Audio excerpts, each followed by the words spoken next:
First, I want to say hello to everyone and welcome to Tech Media's live Q&A with Steve Wozniak. My name is Arnie Ken, and I'm the CEO of Vertical Measures, and it's my great pleasure to host this interview today. So, Steve, our community are big fans of yours, and of course, we were pretty disappointed when you couldn't make it to Digital Summit Atlanta. And I understand you were stuck on airport tarmac somewhere, and all of us, many of us, have been there, and it's certainly no fun. Yeah, 3 hours with probably it'll go, and then 4 hours on the plane, and then it pulls back in, and uh, well, that's actually a first for me that I missed an event because of that. Because usually I plan things with enough backups and days early, but by the time they got the plane back, it was too late. Yeah. I missed it. I really wanted to be there. That's a first. Well, we really appreciate you doing this with us today to help make up for that, I guess. So thanks very much for joining us. Really appreciate it. All Yep. right, Oh, absolutely. alrighty. So before we get started, of course, there's always housekeeping items to take care of. So let me just buzz through a quick list here for everybody who's viewing. Since we did actually solicit questions from the viewers via email in advance, we are going to turn off the question and suggestion box at the bottom. So it's going to be disabled. And those of you who are viewing, if you want to make the screen bigger, there's a control button down, I think it's on the bottom right corner that you can use to make the video player larger. And feel free to use the chat feature on the right-hand side to say hello to everybody else who's online. However, Steve and I are not going to be monitoring that chat. We're going to have our discussion. And lastly, for all of you who were at Tech Media's Digital Summit event in Atlanta, we're offering you a free pass to the sister event in Raleigh called the Internet Summit. You'll get more details on that. And Steve, I understand you're going to be there keynoting. Yes, looking forward to it quite a bit. I've been to Raleigh many times in the past. I actually have an honorary degree from NCSU, and I had a stepson graduate from Duke Law School, so I've been around there a few times. Oh, awesome. Well, my sister actually lives in Wake Forest, but so I get there every once in a while. And also, I've actually been to a couple of the internet summits over the last couple of years, and it's going to be a lot of fun to have you at the next one. Really appreciate that too. Yeah, it's gonna be a real good, fun, excited group. Great. All right, so as I mentioned, we polled our audience, and we've got a few questions that they've submitted. I've got about 7 or 8. We'll see how many we can get through. So if you're ready to go, I'm just going to start rolling the questions at you. I'm ready. Alrighty. So first one that was submitted, or first one we selected anyway, is we all know that you're very interested in the future of technology, obvious, and specifically mobile and wearables. So what excites you most about those disruptive technologies? Yeah, there might be some other technologies I'm interested in besides mobile and wearables. Those are two that you hear a lot about in the news. I'm also, very attracted to things like artificial intelligence and robotics and quantum computing. But as far as those two go, okay, wearables. I have an iPod, and I used to carry iPods on airplanes, and it was always a mess to get the cable and the iPod sitting on a tray, and they want to serve a meal. And finally, I got the small one that you can wear as a watch, and I started scrolling it. And I said, hey, this scrolling, feels real nice, like an iPad, like an iPhone. And I said, whoa, be nice to have the whole iPhone here. There'd be some conveniences to that. And I really wanted an iPhone on my wrist. But, it's a little closer, a little more convenient than pulling a phone out of your pocket.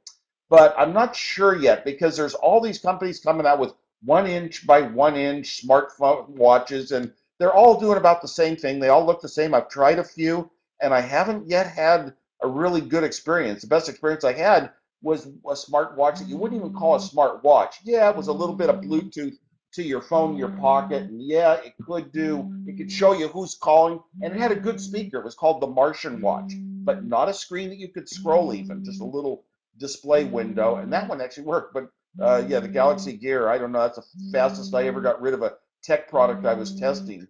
So Google Glass, I have my Google Glass here. Haven't had time to try it yet. I didn't jump in early because I've had such a busy schedule. I'm not a fair explorer, early adopter, tester of products, alpha tester, beta tester. So I didn't make the best of those, but I got one here now, and I'm going to give it a try. Every time I see somebody wearing Google Glass, I kind of think, wow, they're cool. It's sort of cool, like when you see people with, little earrings in their tongue and stuff. I don't know. It just gives me that opinion, and I definitely want to try it. I find it when I do wear it and try it, it really does have some really useful features.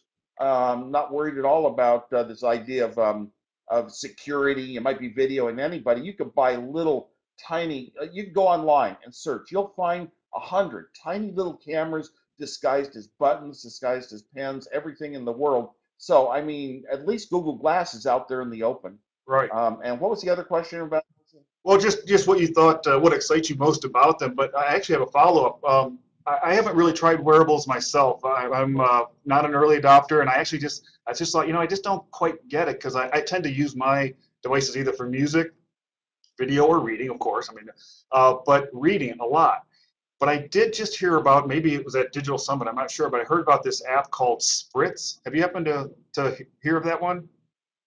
I didn't hear that. It's a reading app. You might want to check it out. It literally only shows you a word at a time, and it's flashing at you. You can set it for 80, I think, to 200 words a minute, and you could literally read a book on your watch. And when I saw that, I thought, okay, maybe there really is a future for me anyway with wearables. So I don't know if you have an opinion even on that. That's like disruptive technologies. You really, things that are kind of new inventions, different categories. We never had something that presented a word at a time as a real reading device. So if it works, we wouldn't know. It's a lot of times you could discount new technologies and say all the reasons why, but if they have something very, very different in them, people might occasionally grab it and say, somebody did it different than everyone else. Somebody hit the right formula. Right. So and that's going to happen. That's going to happen with wearables. And you're just talking one application. Reading books, but that sounds like that's the sort of thing I like to try because you know what? You can read, you can talk to other people, all you want. It's like art.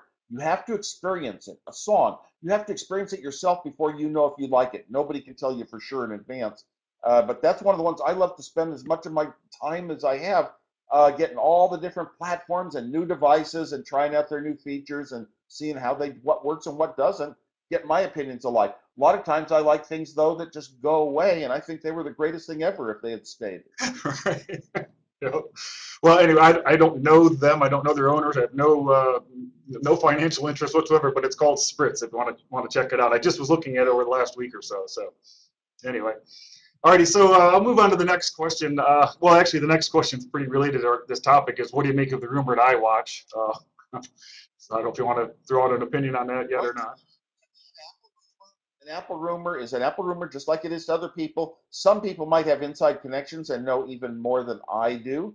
I have been hoping for a watch that had a little larger screen because you were just talking about the issues of how do you read a book on a watch, and the larger screen, getting closer to the size of a smartphone, really solves a lot of problems. I thought a lot of my smartphone activity, it's hard to even scroll on the little iPod I wear just to use it as an iPod. It's not a big enough screen for that purpose. And I was thinking a long time ago, would they wrap it around your wrist? Because we've been talking about the ability to print organic LED displays on foldable plastic for about 5 years.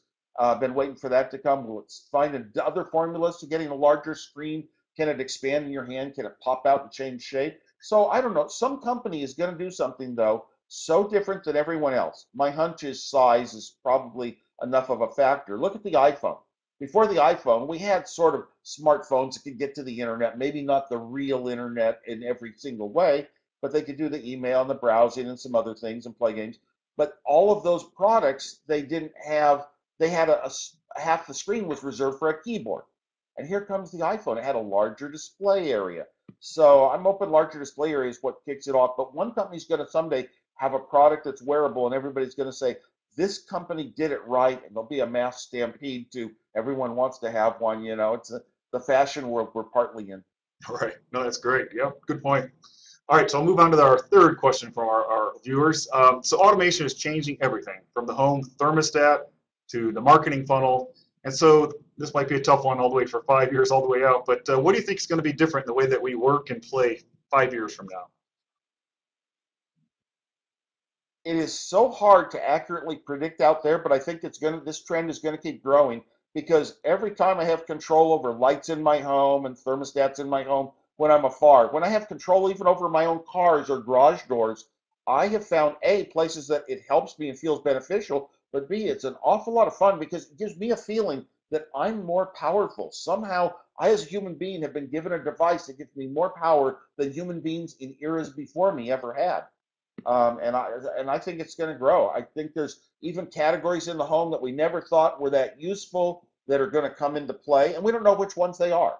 I even think of things like 3D printers. It's like, how many times do I have something break in my house that I have to instantly, manufacture another one? Well, the trouble is, until you have the tool, you don't know that you have the problem. Yeah, right, or the resolution to the problem, I guess, even too. Um, I was kind of chuckling when I was asking the question about all the way 5 years out, and you and I are probably of similar age, where, it's kind of funny. People used to talk about, oh, 20, 30, 40 years out, we're still waiting for the Jetsons, and it's hard Yeah. now. 5 years out, we're going to keep moving in a trend towards where devices become more like humans with their artificial intelligence. We can have real conversations. They will start to notice what's coming up on a calendar, advise us that we might want to buy a cake because somebody's birthday is coming and we're near a cake store. Eventually, more and more software is going to, work different disciplines of your daily life, going to pull them together.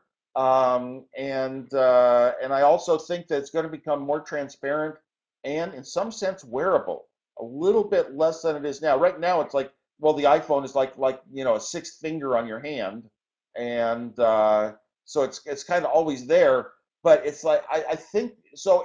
I don't. In other words, the question is, can you replace an iPhone?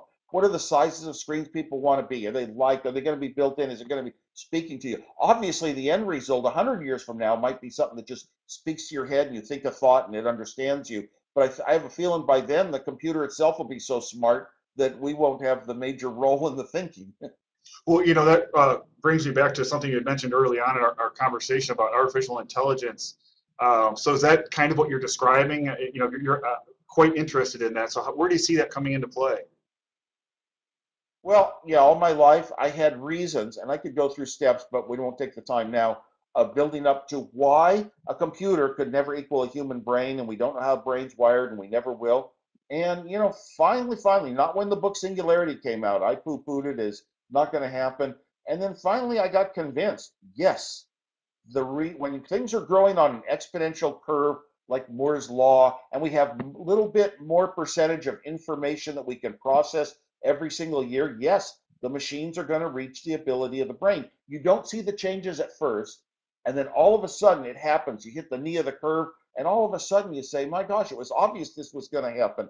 Machines actually thinking, actually being sentient, being conscious, having feelings. But worse than that is, I say I use the word worse, is that they would be able to write their own programs. Right now, a computer can run a program very fast, but it can't tell itself what is a method to solve a problem.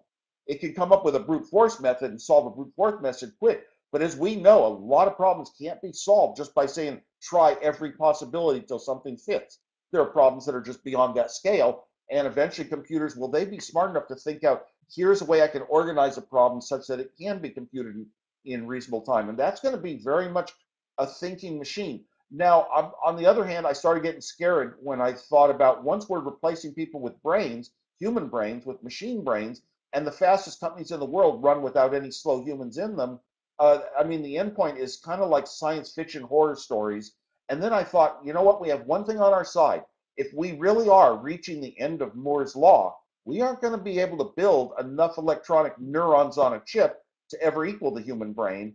And I'm sort of hoping that we're at the end of Moore's law, and computers will be a useful tool to make us more important in life, but they'll only be simulating our intelligence for a long time, I hope. Right. It's funny. I was just going to ask you, are you excited or scared to see this actually happen? I used to be very excited because I thought, once you have a computer that is sentient, it can be a perfect teacher, a low-cost teacher for one-on-one, one teacher, one student. Every student can go their own direction at their own speed, and things that I wanted in education would be made possible. But yeah, if you think it out fully, they're really going to be used where they succeed in economic ways. And I started getting scared about it. So I was excited, and then I went to I don't know how this pans out to a good future. I mean, already we're seeing it, certain things like kiosk machines at the airport. Every kiosk you use used to be a human being. I've seen kiosks in fast food restaurants. It used to be a human being. So what if they actually do start to be able to think as fast as we do, twice as fast, 100 times as fast as a human? Yeah, that's I don't want I would rather I don't know. I like the variability of humans more. I don't know. I don't know what world that would be in. It'd be very much like the movie Her, actually. Right, right. Yeah, I'm with you. I'm not I'm not sure. It's exciting and scary. Yep. Well, let's move on to the next question. That would kind of puts to our conversation. Is it what advice do you give to people starting off in their tech career, especially for startup entrepreneurs? Yes. Well, you're young. Of course, some of us that started companies, Microsoft, Apple, those days, and Google, they were very young. Generally, young people are willing to try things that the real world thinks is, no, it's not done that way, or it won't succeed, and here are the reasons why, and won't make money. But one of the things is, when we started Apple, there was just no idea that you'd just be young and come out of college and start your own company. There were a lot of spin-offs here in Silicon Valley, and they were called startups, but they were seasoned executives and professional managers splitting off to form another similar company. And young people coming out of nowhere and doing it was kind of a new idea. Now that it's been around, almost every university includes entrepreneurship in their business schools everywhere in the world. And young people just think, wow, if I could ever get associated with a startup, it would be the coolest thing in the world. It's like if you take the outer space technologies, back in my age, maybe it was computers, and now it might be things like, genetics and nano assembly, nano devices, and some of this really far out stuff. That's where you want to associate yourself. Artificial intelligence, because it's going to be the future. But young kids, they think, gosh, you could just come up with an idea that is so different, and what might want to make something, or you can just get in line with normal startup companies. And there's a huge number of people that want to do that. I tell them, first of all, you might have an awful lot of ideas in your life that aren't worth a ton of money. They don't really make a company, they don't make a life for you, but you enjoy them. Always follow what you want to do in life, even if it's just for yourself. When it's for yourself, you do the best job. Don't ever give up excellence. If you're building a product that other people need, think about whether that's giving you as much happiness as if you're building a product that is for yourself, that you want to use it in the end yourself. And then you're going to put every little thing into it to make it as perfect as possible and to even make it a resemblance of yourself. But you might have those that aren't worth money, but they are fun. They're nice to show off to friends. Every time you do one of those, your brain has developed a few techniques to move forward and develop other things. Use those tricks, I call it tricks of design, in the next project that you work on. When you're young, you learn very quickly, you learn very fast. So the next project you work on, you've got all those developments. Eventually, you develop the technique for developing tricks that aren't in books. You get to the point you can write the book yourself. If you've never read a book on how something is done or a certain code gets written, you can sit down and figure out the way to do it yourself. You are truly creative. You want to be creative in life. Also, if you're going to start a company and you're in business school and you have all the formulas for preparing business plans and going out and seeking money, all the formulas for entrepreneurs, please, please, please, please, please include the engineers right at that high level of founding, of talking over what the product's going to be, because engineers have been spent their life learning to solve problems, learning to figure out puzzles, learning to find answers when they aren't there, working very hard to clear obstacles. Work with them, they'll come up with much better ideas for what you can do, what's realistic, what seems like it's impossible, but it's actually doable. So don't forget the engineers. A company takes an awful lot of disciplines working together. And let's say, you need engineering and you need the business or marketing side of things, but you're going to need more than that once you actually get going. You're going to, and be aware of it. Try to hire some professionals early on too. They've been through the roots. They know how to do things, and they know what responsibilities you need to disperse throughout a little company. Two kids starting on their own can sometimes be successful, but I'll tell you, we were lucky in Apple's days to have very professional guidance too. Yeah, absolutely. And the old adage of don't be afraid to hire people smarter than you, right? I mean, Yeah. Another thing that I like to tell young people is when you get out of college, the most important thing is to get enough income for an apartment. And you can take a job working for the man, working in an industry you don't even necessarily is your passion that you want to develop yourself. While you're young, you got a lot of time and energy. You got the most, the maximum physical energy and mental energy of your life, and you can sit down on your own time, start working out your own plans, think about your own possible company, a way to make a difference in the world, and you can do that on your own time if you don't party away every minute after work. Right. Well, one of the other questions I was supposed to ask you, and I think you just crushed it, was about fostering creativity. So whoever asked that question, if you were just listening to what Steve had to say the last couple of minutes there, I think you very well described it. Well, So Steve, I've got a couple more I questions would for like you, and we'll head towards the wrap up, keeping my eye on the time. So what are you tinkering with in your spare time these days? Okay. First of all, fostering creativity. I'm going to address that a bit um, because one of the problems we have is there are a lot of things in society, starting with schools, that put down creativity, that judge you for being correct and intelligent if you have the same answer as everyone else, and not if you thought out your own different answer. And it's just the nature of the education system. You aren't allowed to open that drawer because there's 30 kids in here and we can't monitor them all if they all open the drawers they want to open. You can't go in your own direction. As far as what I'm tinkering with these days, basically I'm following all the interesting new mobile technologies and keeping up with the hottest products coming out and trying to test them myself to see if they really live up to a lot of the hype and claims. And pretty much all of today's smartphones, all the ones you hear about, the major ones, they're all good in different ways. And I like different features of different ones. And I wish you never find all the good features in one product.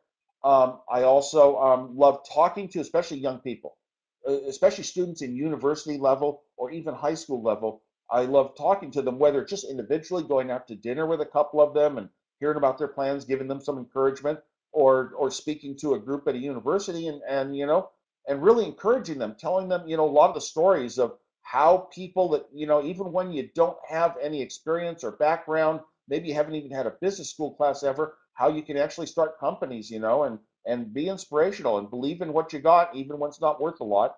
I love to do that a lot. And for free time, if I ever get the chance, I'd love to go to concerts. Music has been a big part of my life. Oh, that's awesome. Yeah, great. Awesome. Yeah, I've actually looked online. I see how involved you are in the whole education process and schools and all that, and I think that's wonderful. And so for me, thank you for doing that. All right. Sure. All right. So I've got a I couple. actually, I actually taught for, You actually what?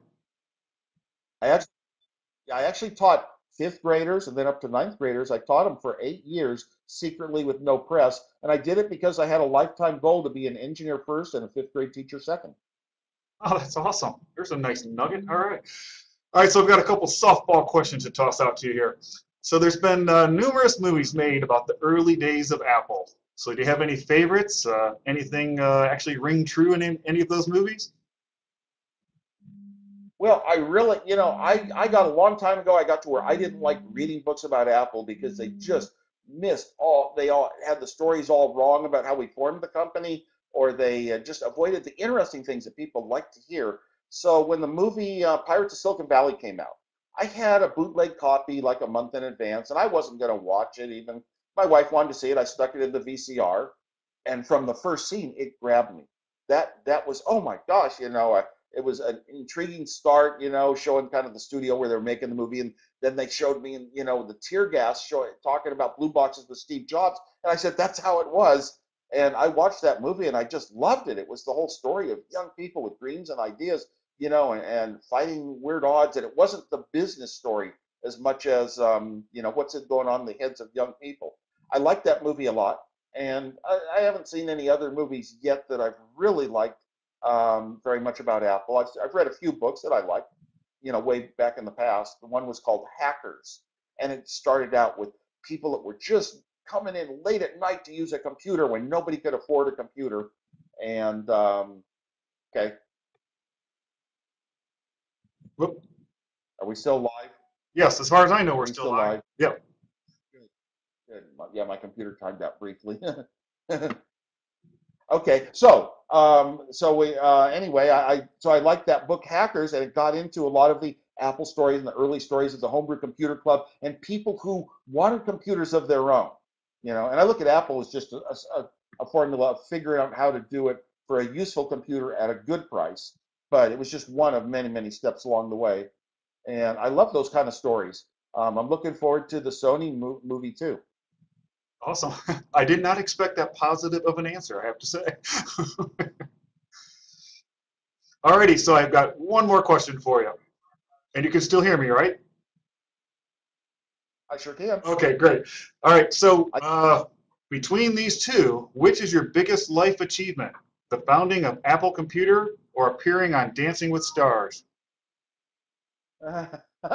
well, it'd be Apple founding Apple Computer, or better yet, it's not you get known for founding Apple Computer, but what did you do to be able to found Apple Computer? What kind of engineer I was? Engineers would look at my work in the early days and and see what I prized very much, and it was really the way my head could figure out ways to make circuits and software different, to the extreme best possible way. I sometimes think, though, I really want to be known as a person too that was cared about other people quite a bit. A lot of my philanthropy efforts and trying to help people and not just, I don't know, that was an important part of my soul and my life and remaining who I was. I liked the person I was. And even though Apple was a huge, huge success, I was able to stay that person and do a lot of things that I would have done without Apple, including getting a college degree, a real college degree of my own, and teaching school. Yep, that's great. Well, Steve, I've really, really enjoyed this conversation. I really appreciate you being so open and so on. But I'm afraid we're out of time for the Q&A today. But it's been great talking with you, and thank you so much. Okay, and when I'm out there in Raleigh, it's going to be a lot more of this. All right, that's right. Well, actually, Thank that'll lead me to my closing statement. That does bring us to the end of the Tech Media Q&A with the Woz. I've really had fun. And thanks everyone for tuning in, and we hope to see you at the Internet Summit in Raleigh on November 12th and 13th of this year. Thanks again, everybody.